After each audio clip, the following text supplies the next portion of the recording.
Hi hello ನಮಸ್ಕಾರ, ನಾನು Ranjitha. Welcome back to Ranjitha vlogs. ಈ ವಿಡಿಯೋನಲ್ಲಿ ನಾನು 6 to 10 ಮಂತ್ಸ್ ಬೇಬಿಗೆ ಕ್ಯಾರೆಟ್ ಪ್ಯೂರಿನ ಹೇಗೆ ಕೊಡ್ಬೋದು ಅನ್ನೋದನ್ನು ತೋರಿಸ್ತಿದ್ದೀನಿ.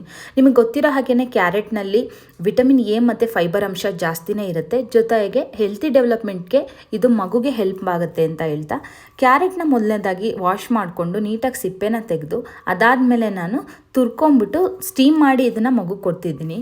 ಆದರೆ ಬೇರೆಯವರೆಲ್ಲರೂ ಹಿಂಗೆ ಮಾಡ್ತಾರೆ ಅಂದರೆ, ಸಾಮಾನ್ಯವಾಗಿ ಮಾಡೋದು ಹಾಗೇ ಡೈರೆಕ್ಟಾಗಿ ನೀರಲ್ಲಿ ಪೀಸ್ ಮಾಡಿಬಿಟ್ಟು ಕ್ಯಾರೆಟ್ನ ಬೇಯಿಸಿ ಅದಾದಮೇಲೆ ಮಿಕ್ಸಿ ಜಾರಲ್ಲಿ ಸಣ್ಣದಾಗಿ ಪೇಸ್ಟ್ ಆಗಿ ರುಬ್ಬಿಟ್ಟು ಮಗು ಕೊಡ್ತಾರೆ. ಹೌದು, ಅದು ಆಪ್ಷನ್ ಮಾಡಿದ್ರೆ ಒಳ್ಳೆಯದೇ.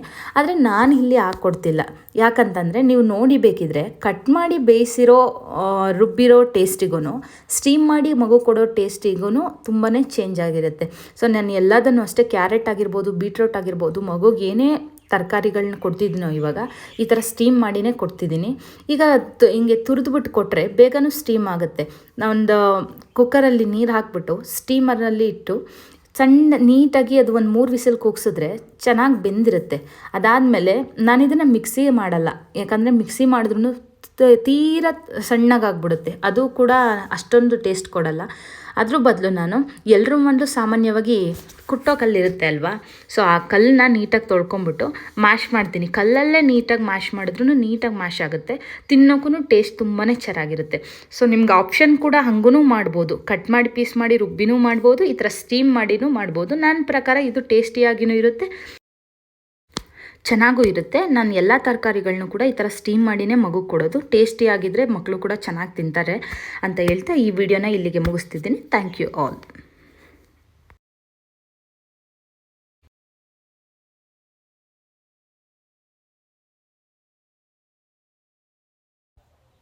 ಕ್ಯಾರೆಟ್ ಪ್ಯೂರಿನ ಹೇಗೆ ಮಾಡೋದು ಅಂತ ನೋಡ್ಕೊಂಡ್ರಿ ಅಲ್ವಾ. ಸೊ 6+ ಆದಮೇಲೆ ಯಾವಾಗ ಬೇಕಿದ್ರೂ ಕ್ಯಾರೆಟ್ ಪ್ಯೂರಿನ ಕೊಡ್ಬೋದು. ಅದೇ 8 months to 10 months ಟೈಮಲ್ಲಿ ಬೇಬಿಗೆ ಕ್ಯಾರೆಟ್ ಪ್ಯೂರಿಗಳನ್ನ ಬಿಟ್ಟು ಫ್ರೂಟ್ಸು ಅಥವಾ ವೆಜಿಟೇಬಲ್ಸ್ನ ಬಿಟ್ಟು ಬೇರೆ ಯಾವ ಥರ ಮಗುಗೆ ಊಟ ಕೊಡ್ಬೋದಂತ ಅಂದರೆ, ಲಂಚ್ ಟೈಮ್ ಅಥವಾ ಡಿನ್ನರ್ ಟೈಮ್ಗೆ ನಾನಿವಾಗ ತೋರಿಸ್ತಿರೋ ರೆಸಿಪಿ ಯೂಸ್ ಆಗುತ್ತೆ. ಏನಂತಂದರೆ, ಲಂಚ್ ಟೈಮ್ಗೆ ಸ್ವಲ್ಪ ರೈಸ್ ಇರ್ಬೋದು, 1 ಸ್ಪೂನಷ್ಟು ರೈಸ್, 1 ಸ್ಪೂನಷ್ಟು ಅಕ್ಕಿ ಹಾಕ್ಕೊಂಬಿಟ್ಟು ಅದ್ರ ಜೊತೆಗೆ ತೊಗರಿಬೇಳೆ, 1 ಪೀಸಷ್ಟು ಬೀಟ್ರೋಟು, ಈ ಬೀಟ್ರೋಟ್ನ ಸೇರಿಸಿ ಒಂದೇ ಒಂದು ಪಾಲಕ್ ಎಲೆನ ನಾನು ಇದರಲ್ಲಿ ಸೇರಿಸ್ತಿದ್ದೀನಿ. ಇದು ಇಷ್ಟನ್ನು ಸೇರಿಸಿ ಚೂರು ಚಿಟಿಕೆ ಅರಿಶಿನ ಹಾಕ್ಬಿಟ್ಟು ಕುಕ್ಕರ್ನಲ್ಲಿ ಒಂದು 3 ವಿಸಿಲ್ ಬರೋ ತನಕ ಕೂಗಿಸಿ, ಅದು ನೀಟಾಗಿ ಬೆಂದಿರುತ್ತೆ ಅಲ್ವಾ. ಸೊ ಆ ಬೆಂದಾದಮೇಲೆ ನೀಟಾಗಿ ಅದನ್ನು ಮ್ಯಾಶ್ ಮಾಡಬೇಕು. ಮ್ಯಾಶ್ ಮಾಡಿ ಏನಂದರೆ ಈ ತೆಳುವಾಗಿರೋ ಕಿಚಡಿ ಥರ ಆಗುತ್ತೆ ಇದು.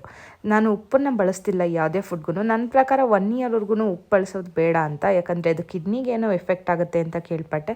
ಸೊ ಹಾಗಾಗಿ ನಾನು ಉಪ್ಪನ್ನು ಹಾಕ್ತಿಲ್ಲ, ಚಿಟಿಕೆ ಅರಿಶಿನ ಹಾಕ್ತಿದ್ದೀನಿ. ಲಾಸ್ಟಲ್ಲಿ ಚೂರು ತುಪ್ಪ ಸೇರಿಸ್ಬಿಟ್ಟು ಮಗುಗೆ ತಿನ್ನಿಸ್ತಿದ್ದೀನಿ. ಇದನ್ನು ಕೂಡ ಅಷ್ಟೇ, ಮಕ್ಕಳು ಟೇಸ್ಟಿಯಾಗಿರುತ್ತೆ, ಚೆನ್ನಾಗಿ ತಿಂತಾರೆ.